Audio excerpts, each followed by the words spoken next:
आज हूँ सेप्टेम्बर 10 तारीख आ घरे आज आम रंधा हवा कड्डी चना आपण मान के केनता लागसे जे कमेंट रे कहबे।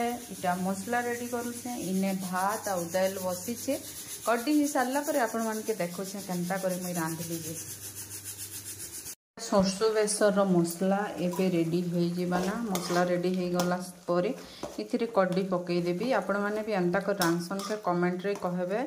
आउ जेन माने नुआ अछन मोर चैनल के प्लीज सब्सक्राइब टिके कर दियन। इने मुई यूट्यूब रे शॉर्ट वीडियो छाणुछे आउ मोर फेसबुक रे मुई long video छाणसी। Prem Shankar BC बोलिकर more account अच्छे फेसबुक अकाउंट। जेन माने नुआ अछन प्लीज मोर फेसबुक अकाउंट के भी फॉलो टिके करि देबे।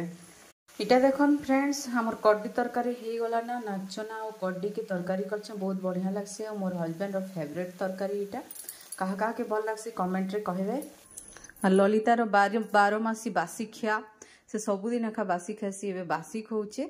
इतकी रे मैं वीडियो एंड करूचे ना फिर थरे देखा हमा नवा वीडियो रे।